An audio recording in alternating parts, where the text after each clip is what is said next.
하나님의 말씀은 사무엘상 24장 1절로 12절입니다. 사무엘상 24장 1절로 12절 말씀입니다.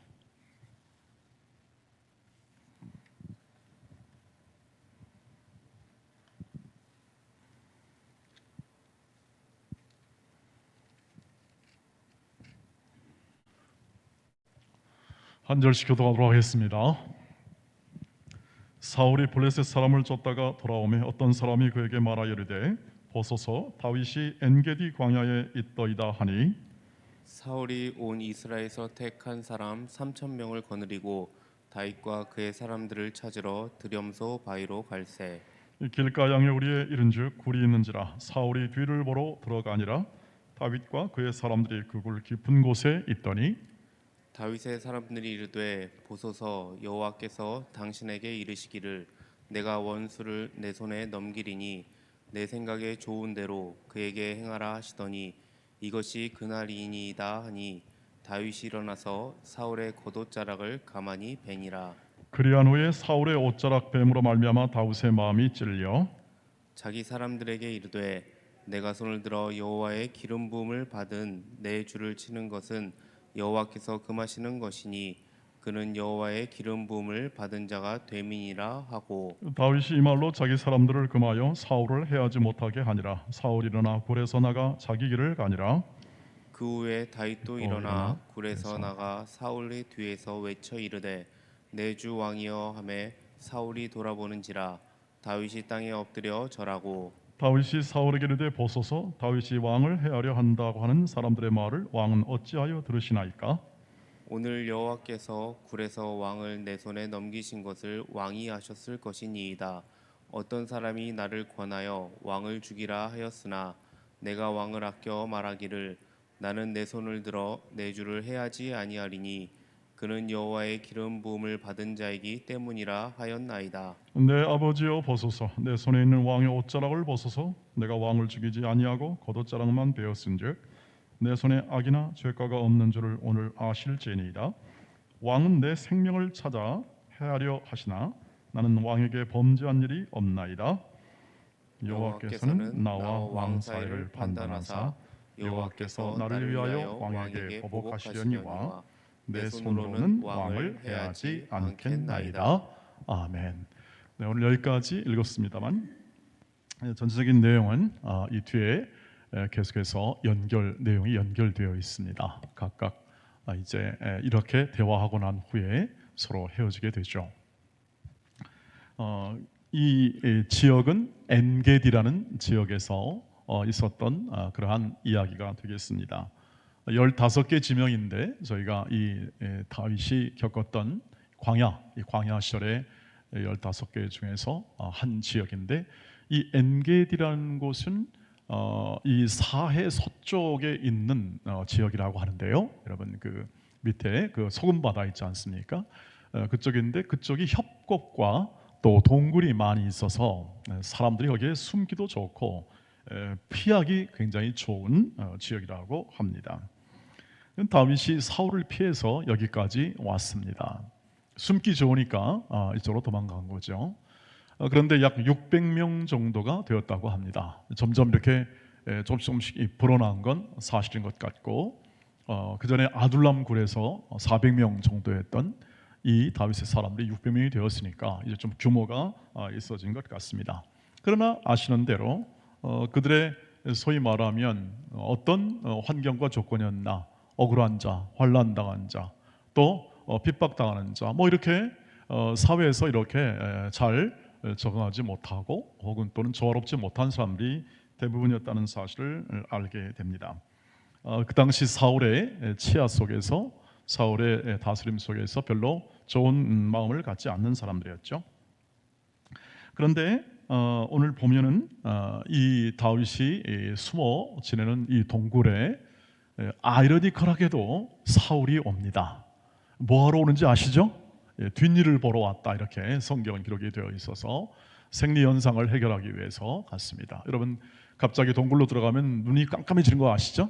이렇게 햇빛에 있다가 갑자기 어두운 데 들어가면 이게 잘 안 보이는 거죠. 뒤에 누가 있는지도 잘 모르겠고 다만 안심하고 사울은 볼일을 보러 들어왔는데 그 뒤에 깊숙한 곳에 누가 있었냐면 다윗과 그의 병사들이 있었습니다.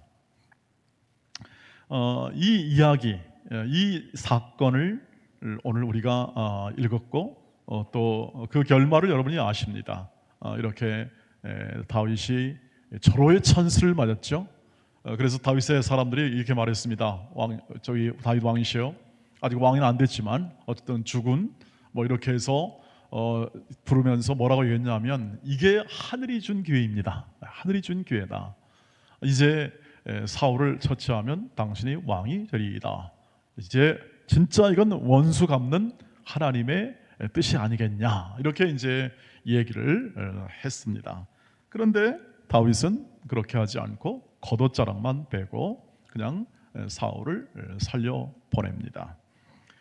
왜 그랬는지에 대해서 오늘 다윗은 스스로 이렇게 그 내용을 얘기를 해주고 있습니다. 5절 6절에 보면 그리한 후에 사울의 옷자락 뱀으로 말미암아 다윗의 마음이 찔렸습니다. 그 좋은 기회를 잡았는데도 불구하고 마음이 찔렸고 6절 자기 사람들에게 이르되 내가 손을 들어 여호와의 기름 부음을 받은 내 주를 치는 것은 여호와께 금하시는 것이니 그는 여호와의 기름 부음을 받은 자가 됨이니라 하고 되어 있어요. 무슨 말이냐면 하나님께서 이것은 금하시는 것이다.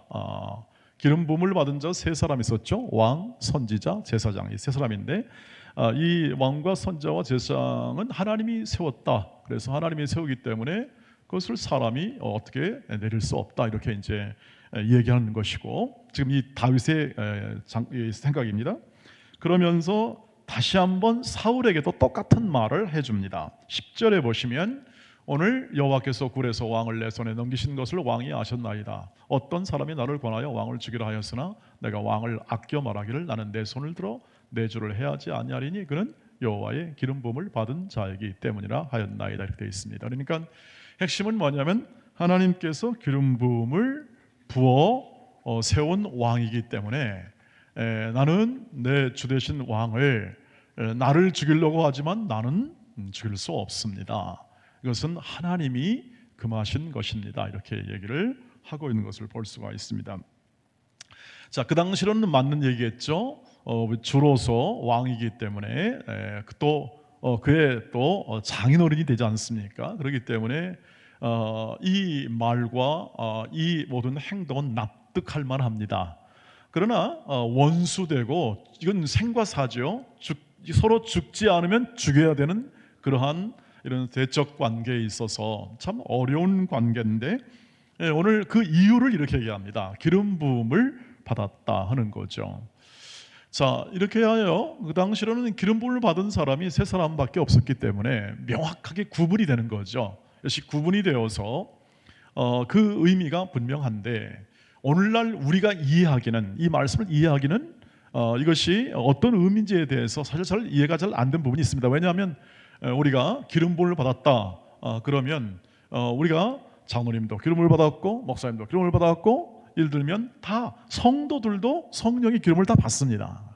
그러니까 이 부분에 관하여 우리가 이것을 이해할 때는 조금 더 깊은 이해가 필요하겠죠. 이것은 단순한 신분, 내가 기름 부음을 받았으니까 절대 안 돼라는 그러한 이런 신분적 의미가 있긴 하지만 더 중요한 건 뭐냐면, 기름 부음을 받았다는 것은 뭐냐면 이 사람 안에서 하나님이 일하신다 이 뜻입니다. 이 사람 안에서 하나님이 일하세요. 그러니까 하나님이 지금 이 사람을 다스리고 있다는 얘기입니다. 사울이 비록 약간 맛이 가고 또 정치적 야심이나 혹은 또는 이런 생각 속에서 자기의 뜻대로 움직이고 또 자기의 정권 안위를 위하여 자기의 사위인 다윗을 죽이고 충신 다윗을 죽이려고 하는 일들이 있지만, 그러나 이 모든 일 안에도 그 사울의 이 미친 것 같은 그 행동 안에도 하나님의 일하심이 있다 이거죠. 그것이 기름 부음을 받았다는 본래적 의미가 됩니다. 그러니까 다윗에게는 너무 불리하죠. 세상에 이런 불리함이 어디 있겠습니까? 이건 뭐 이게 봉사를, 즉 사울이 행하는 봉사를 해도 날 죽이려고 하고 또 나라의 보탬이 되는 일도 해도 죽이려고 하고 이유가 없는 거예요. 단 이유가 있다면 뭐냐면 사울이 이 사람을 죽지 않으면 내가 죽는다. 이 사람이 이스를 죽이지 않으면 왕권, 이 왕조가 있잖아요. 왕조. 이 왕조가 사라지게 되기 때문에 이것은 반드시 죽여야 된다는 그러한 생각에 사로잡히는 거죠. 이것 외에는 다른 것이 없고 다윗에게는 너무나 억울하고 분하고 안타까운, 섭섭하고 이 모든 인간의 감정이 전부 다 이 안에 담겨 있는 것을 볼 수가 있습니다. 그러나 다윗이 뭐라고 말하는 거냐? 나는 이 사람을 해야 할 내가 권한이 없다 뜻입니다. 하나님이 세웠기 때문에, 하나님이 기름 부어 세웠다는, 하나님이 세우고 하나님이 이 안에서 일하시기 때문에 내가 이 사람을 죽여 하나님의 일을 멈추게 할 내 권리가 없다 이 뜻입니다. 죽일 수도 있겠죠. 열받으면 죽일 수 있겠습니다. 충분히. 그러나 하나님의 말씀과 하나님의 다스림 안에서 살펴보면 내게는 그런 권한이 없다 하는 것을 얘기를 해주고 있는 것이죠. 그러니까 일관성 있게 다윗은 그렇게 얘기하는 겁니다. 당신 나를 죽이려고 하나 나는 죽이지 않겠습니다 라고 계속 얘기를 하는 겁니다. 당신이 나를 해하려 하나 나는 당신을 해할 권리가 없습니다. 그렇게 얘기를 하는 것이고, 이것은 하나님의 뜻이고, 당신이 어떤 결과가 있더라도 나는 범죄함, 즉 하나님의 뜻을 어기는 일을 하지 않겠다는 다윗의 아주 강건한 그 마음이 이 사건 안에 담겨 있는 것이죠. 그래서 오늘 이것을 통해서 이런 하나의 에피소드입니다. 드라마 같은 이야기인데요. 이것을 우리가 다윗이라는 한 인물, 그도 탈도 많고 아픔도 있고 모든 이런 겪는 이 사람을 통해서 이제 나중에 왕이 될 텐데, 그 안에 이렇게 이 하나님이 이 다윗이라는 한 인물을 이렇게 만들고 이 광야 속에서 사울을 조우하게 만들면서 이 다윗을 키워가고 있는 것을 볼 수가 있습니다. 거기에 그 인도하심에 다윗이 그 하나님의 인도하심에 순종하는 거죠. 순종. 즉 하나님의 뜻대로, 하나님의 뜻을 어기지 않고 하나님의 뜻대로 순종하며 계속 살아가는 것이죠. 이것을 오늘 일관성 있게 보여줌을 통해서 우리가 걸어가는 길 속에 신앙의 길이 무엇인지에 대해서 우리에게 가르쳐 주고 있는 것을 볼 수가 있습니다. 사울은 자기 뜻대로 사는 사람의 대표적인 케이스입니다. 다시 말하면 자기 마음과 자기 생각과 또 자기의 안위를 스스로 세웁니다. 스스로 세워야 돼요. 왜? 마음에 하나님이 없어요. 하나님의 말씀이 없어요. 하나님의 뜻이 없어요. 그러니까 자기가 세워야 합니다. 자기가 쓰다 보니까 모든 게 불안합니다. 모든 게 불안하다는 뜻은 뭐냐면 믿을 사람이 없는 거죠. 다윗도 못 믿겠다 이겁니다. 여러분, 다윗 자기 사위를 못 믿으면 누가 못 믿겠습니까? 다윗도 못 믿겠다는 뜻입니다.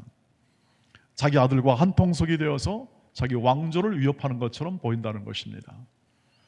이만하면은 될 것 같은데 절대 그것을 자기 뜻으로 세웠기 때문에 절대 그것을 용납하지 않는다는, 즉 세상의 가치로 사는 사람의 대표가 바로 이 사울이죠. 그러나 세상을 어떻게 이기는가, 이 세상을 어떻게 이겨나가는가를 다윗이 보여주고 있습니다. 악을 악으로 갚지 않고 악을 선으로 그 내용을 이겨나가는 것을 지금 보여주고 있는 거죠. 그러니 얼마나 힘들겠습니까, 여러분?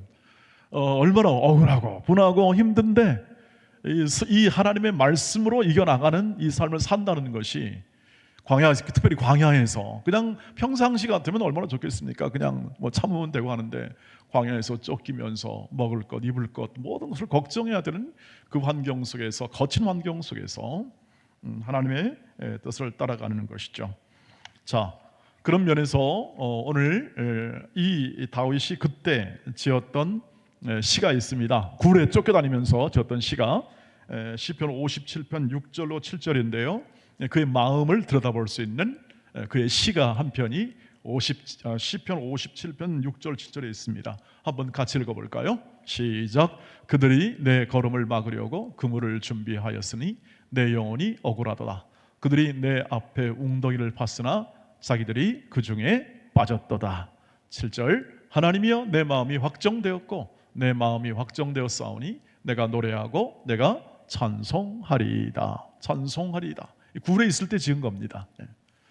그의 마음이 어떻게 확정되었냐면 하나님이 이 억울하고 분통 터지는 이 환경 속에서 계속 말씀대로 살아가는 이 다윗의 마음 가운데 언제나 뭘 보여줬냐면 악인은 그 악인의 꾀로 망하더라. 스스로 망하더라 이 뜻이죠. 하나님이 그렇게 하신다 이 뜻입니다. 하나님이 그 상황을 아시고 다윗은 일관되게 피하고 도망다녔지만 마치 바울처럼 말이죠. 계속 피하고 도망다녔지만 하나님이 일하시더라는 거죠. 그래서 웅덩이를 팠지만 다윗을 잡으려고 웅덩이를 팠지만 수로 빠지는 거죠. 지금 사울이 어떤 생각입니까? 아, 이제 넌 죽었다. 너희 동굴에 갇혔다. 이제 협고에 갇혔다. 이거 아니겠습니까? 오히려 숨기든 좋겠지만 한번 걸리면 네, 입구만 막아버리면 끝나는 거죠. 사울이 3천을 끌고 600명밖에 안 되는 군대에 다윗 군대에 3,000명을 끌고 와서 포위해 버리려고 한 거죠. 그랬을 때 이 시편을 보면 너네가 판 함정에 네가 걸린다. 또 그거 아니겠습니까? 꼭 그 상황이 되어서 이 하나님의 인도, 이 모든 고난과 어려움 속에서도 선한 일을 행하며 선으로 그 모든 악을 이겨나가는 그 말씀에 순종하는 그 삶에 대해서 하나님께서 결단코 그냥 보지 않으신다. 때가 되면 높여주신다 하는 것을 확실하게 신뢰하는 거죠. 그래서 그것을 신뢰했기 때문에 마음이 확정됐기 때문에 즐거워하고 기뻐하고 감사할 수 있는 이 하나님에 대한 마음이 표현될 수 있습니다. 여러분도 시를 좀 이제 쓸 만한 그러한 다 연령층이 되셨죠. 점점 가게 되면 사람이 그 시적이 된답니다. 이 다윗이 이 어려울 때 지은 시거든요. 코로나 때 우리의 찬송, 우리가 여러분이 지금 이렇게 그 찬송할 때, 우리가 함께 찬송할 때도 사실은 그 시적 이 언어가 찬송의 언어는 굉장히 시적인 언어입니다. 다 조합된 언어죠. 정제된 언어로 짝 짜여진 언어이기 때문에 찬송할 때 이렇게 우리의 마음이 그 안에 실리게 되는 것인데 이 다윗이 이런 시를 통해서 자기의 마음을 확정했던 것처럼 우리가 이 어려운 시기를 지날 때는 이 하나님을 찬양하면서 내 마음에 흘러나오는 신앙 고백, 그 마음의 고백을 주 앞에 드리면서 적절한 찬송이나 혹은 적절한 신앙의 고백, 또 시적 고백을 통해서 신앙을 더 견고히 할 수 있고 평강을 더 추구할 수 있을 것이라고 생각합니다. 이 안에 담긴 확정된 마음이 있었고 그는 언제나 하나님의 인도와 이끄심에 대한 분명한 이 확신이 있었기 때문에 일관되게 억울하고 보복을 당할 것 같은데도 불구하고 끝까지 사울왕에 대해서 신실함을 지켜낼 수가 있었습니다. 안 그렇고 만약 거기서 끝냈다 그럼 어떻게 합니까? 손에 피를 묻히는 겁니다. 다시 말하면 악한 왕이지만 불의한 방법으로 사울을 죽여 왕이 됩니다. 그러면 그것은 하나님의 뜻은 아니라는 거죠.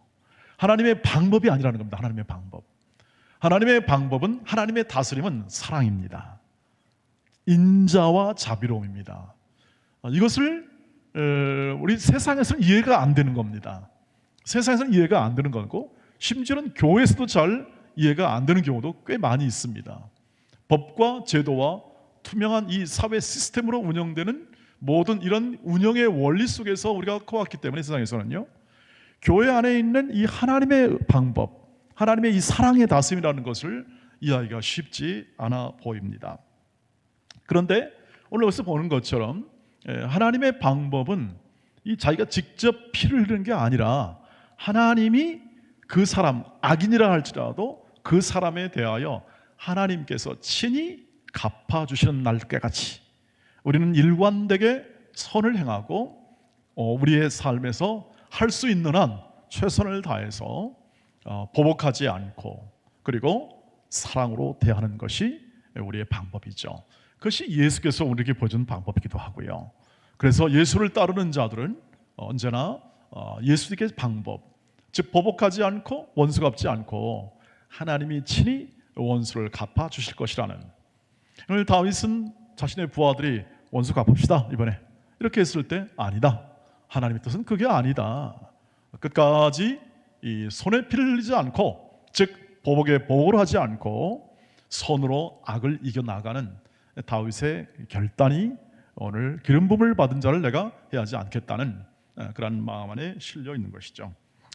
신약에 와서 이런 것을 뒷받침하는 이 예수의 사랑의 이 인도를 뒷받침하고 따르는 이 바울이 이런 권면을 합니다. 같은 본문의 내용에서 로마서 12장 14절로 21절 말씀이 이렇게 되어 있습니다. 너희를 박해하는 자를 축복하라. 축복하고 저주하지 말라. 즐거워하는 자들과 함께 즐거워하고 우리는 자들과 함께 울라. 서로 마음을 같이하며 높은 데 마음을 두지 말고 도리어 낮은 데 처하며 스스로 지혜 있는 채 하지 말라. 아무에게도 악을 악으로 갚지 말고 모든 사람 앞에서 선한 일을 도모하라. 할 수 있거든 너희로서는 모든 사람과 더불어 화목하라. 내 사랑하는 자들아 너희가 친히 원수를 갚지 말고 하나님의 진노하심에 맡기라. 기록되었을 때 원수 갚는 것이 내게 있으니 내가 갚으리라고 주께서 말씀하시니라. 내 원수가 줄이거든 먹이고 목마르거든 마시게 하라. 그리함으로 내가 숯불을 그 머리에 쌓아 놓으리라. 악에게 치지 말고 손으로 악을 이기라. 이것이 본질입니다. 신앙의 본질이고 교회가 그리고 또 우리의 가정이 우리가 살아가는 삶의 영역 속에서 이 말씀이 이루어지는 것을 우리를 통하여 하나님이 이루십니다. 이것입니다. 우리를 통하여 이루십니다.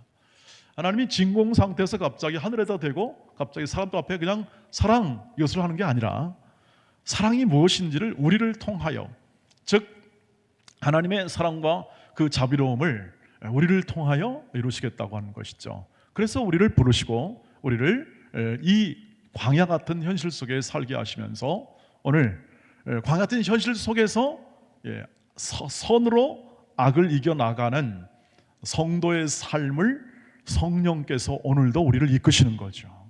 이끄셔서 그 인생을 살게 하도록 오늘도 말씀하시고 우리를 격려하시는 거죠.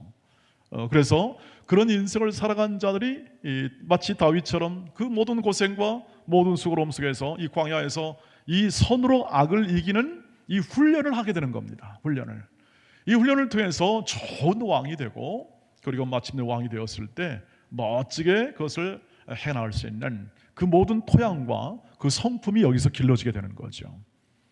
그래서 하나님이 우리를 길러주시고 인도하실 때 이런 것입니다. 이런 성품을 길러주시는 거죠. 저주하는 자를 축복할 수 있는 성품을 길러주십니다. 어렵죠?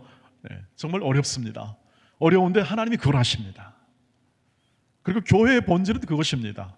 서로 사랑하는 것을 이 땅, 지금 이 세상이 판치는, 그리고 심지어는 교회 안에서도 세상적 관점과 가치로 그렇게 계속 생활하고 있는 사람들과 함께 우리가 걸어가는 길 속에 일관된 이 하나님의 사랑의 마음과 생각을 가지고 대하고 대접하고 관용하고 용서하고 사랑하면서 걸어가는 길을 걸어가게 될 때에 하나님께서 우리의 모든 성품과 우리의 마음의 영혼에 주 예수 그리스도의 인격을 담아 그것을 행할 수 있는 그러한 모든 예수 닮은 마음과 생각을 그리고 태도를 성품을 우리로 하여금 갖게 하십니다.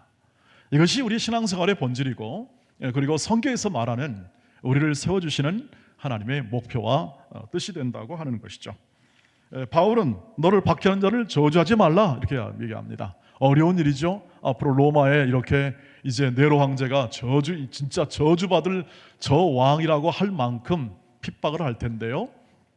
이것을 얘기하는 것이죠. 여러분 언제나 이렇게 얘기할 때는 이렇게 바울이 이것을 얘기할 때는 뭘 전제로 하냐면 하나님이 너희를 은혜로 구원하셨다. 하나님이 너희의 능력과 너희의 자격이 아니라 하나님이 은혜로 구원했다. 하나님이 친히 이루실 것이다.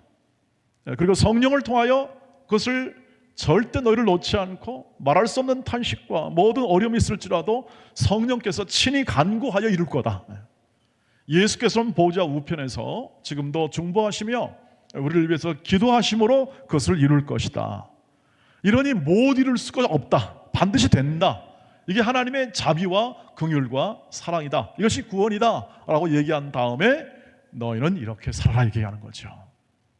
그러니까 하나님과 함께 걸어가는 인생을 수없는 광야에서 이렇게 힘든 여건과 억울한 상황 속에서 그것을 견뎌내므로 일관되게 선행함으로 그렇게 마침내 그런 예수 닮은 그 마음을 이루는 것처럼 우리 또한 어렵죠. 그것을 해결하는 게 얼마나 어렵겠습니까? 그러나 이것이 우리가 걸어가는 방향이 되고 우리의 기도의 방향이 되는 것이죠. 그래서 우리가 걸어가는 길 속에 언제나 이 말씀을 통해서 우리를 이루게 하시는, 우리의 인격을 이루게 하시는 이 하나님의 인도하심을 따라서 오늘도 우리에게 주신 이 명예로운 길이라고 말씀드렸습니다. 세상에서는 주지 않고 우리 예수 그리스도를 따르고 그리고 또 예수와 함께 믿음을 가진 공동체 안에 주어지고 또 각 개인에게 주어진 하나님의 명예로운 길이고 그 길을 우리도 걸어가는 것이죠. 그래서 일관되게 언제나 항상 선의 편에 서고 말씀 편에 서는 훈련을 계속하게 되는 것입니다. 그리고 보복하지 않고 원수 갚지 않고 우리는 일양 미쁘신 하나님을 의지하여 하나님이 때가 되면 이룰 것이다. 하나님이 때가 되면 회복시킬 것이다. 하나님이 때가 되면 하나님의 힘으로 하실 것이다 하는 굳건한 신뢰를 가지고 오늘도 내일도 그리고 우리 모레도 우리의 사는 호흡이 있는 날까지 말씀에 따라서 서로를 세워주고 대접해주고 격려해주고 도와주고 그 다음에 말씀을 함께 나누고 그리고 관용하고 용서하고 오늘 말씀처럼 말이죠. 이 모든 일을 꾸준하게 행하다 보면 하나님께서 당신의 목표한 바를 이룰 그날이 있을 것이고 그 삶은 절대 그 누가 깨트리지 못하고 그 사람을 세우고 그 모든 가정을 그리고 그 교회를 세워주실 줄 믿습니다. 오늘 그 사람이 되시기를 주의 이름으로 축복합니다. 그 삶을 우리의 삶으로서 드러내어 하나님께 영광 돌리고 예수 닮은 풍성한 명예로운 인생과 삶을 오늘도 계속해 나가며 함께 같이 나가기를 주의 이름으로 축복합니다. 우리 함께 기도하도록 하겠습니다. 우리 기도 제목이 있습니다. 우리의 모든 교회 성도들과 각 가정이 날마다 회복의 은혜를 경험하게 하시고